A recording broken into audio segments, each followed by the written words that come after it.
एकनाथ शिंदेंची ही जी पळापळ सुरू झालेली आहे, शिवसेना कुणाची या प्रश्नावर कपिल सिब्बल यांनी बुधवारी आणि गुरुवारी ज्या पद्धतीचा युक्तिवाद केलेला आहे तो पाहिल्यानंतर हा खटला कोण जिंकेल असा माझा थेट प्रश्न आहे। देखिए, ये बहुत पेचीदा सवाल है। हम आज तक एकनाथ शिंदे की कुंडली देखकर टाइम्स महाराष्ट्र के माध्यम से भी बहुत बार बोल चुके हैं कि एकनाथ शिंदे को बहुत से लोग ज्वाइन करेंगे, आपको याद होगा जी। और आप देखिए अभी रिसेंटली 6 एमपी उनको ज्वाइन कर गए। एकनाथ शिंदे धनु राशि है उनकी, और 2012 से राजेश कोचरेकर जी आपको याद होगा, मैं बार बार कई चैनलों के माध्यम से आपके शो में भी ये बोलता आया कि ये व्यक्ति आगे जाकर चीफ मिनिस्टर बनेगा। मगर अब अगर आपने जो सवाल किया है कि शिवसेना कुणाची, शिवसेना किसकी, उद्धव ठाकरे की या एकनाथ शिंदे की, इन दोनों की शिवसेना नहीं है, शिवसेना तो बाल ठाकरे की है। जी, बहुत सही जवाब है बाल ठाकरे। लेकिन ये जो जवाब है ये खुद को सेव करने वाला जवाब है। मैं सटीक तरीके से ये पूछना चाहता हूं, शिंदे हाथ धो के बैठेंगे या उद्धव ठाकरे मुनाफे में रहेंगे? देखिए, अब आज अगर हम एकनाथ की कुंडली का अध्ययन करते हैं तो 2012 से राहु की महादशा चली, 2012 से लेकर आज 2026 तक तो मैं उनके लिए बुलिश ही था। हमेशा मैंने जो भी भविष्यवाणियां की वो सत्य हुई, उन्होंने खुद भी इस बात को सराहा और आपके चैनल के माध्यम से भी वो सत्य हुई।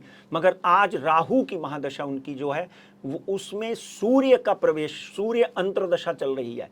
सूर्य और राहु, देखिए जब ग्रहण लगता है ना तो सूर्य, राहु और केतु सूर्य को खाने लगते हैं तो सूर्य ग्रहण लग जाता है, और राहु और केतु जब चंद्रमा को खाने लगते हैं तो चंद्र ग्रहण लग जाता है। इस बात को ध्यान से सुनिए, मैं आपको परिभाषा के साथ समझा रहा हूं मित्रों।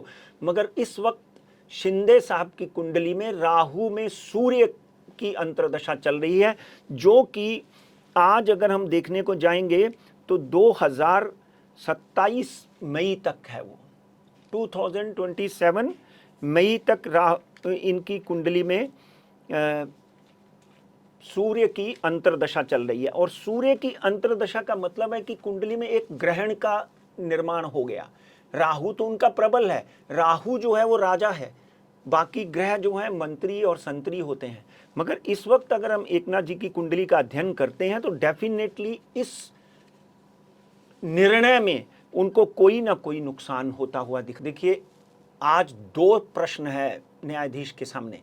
एक है शिवसेना कुणाची, दूसरा है कि शिवसेना चिन्ह कुणाचा। जी, शिवसेना चिन्ह किसका, ये 2 सवाल हैं। इन 2 सवाल में एक ना एक सवाल जो है उसका हल जो है वो उद्धव के पक्ष में भी हो सकता है। एक बात ध्यान रखिए, देखिए अभी 2 हफ्ते से ये मुलतवी होते जा रहा है डेट, परसों होने वाला था, फिर कल हो गया, फिर अभी अगस्त की कोई डेट पड़ी है। तो कहीं ना कहीं एक बात ध्यान से सुनिए कि ये दोनों प्रश्नों में एक प्रश्न उद्धव ठाकरे के पक्ष में भी आ सकता है। बाकी आप अभी हमने बोला कि 12 साल के बाद भारतीय जनता पार्टी को किसी नेता का इस्तीफा लेना पड़ा। 134 दिन में एकनाथ शिंदे को कोई ना कोई झटका जरूर लग सकता है। कहीं ना कहीं उद्धव ठाकरे की जो पार्टी है, जो बाला साहब की देन है, ओरिजिनल पार्टी है, जी, डेफिनेटली एकनाथ भी आज बाला साहब के संस्कारों पर चल रहे हैं।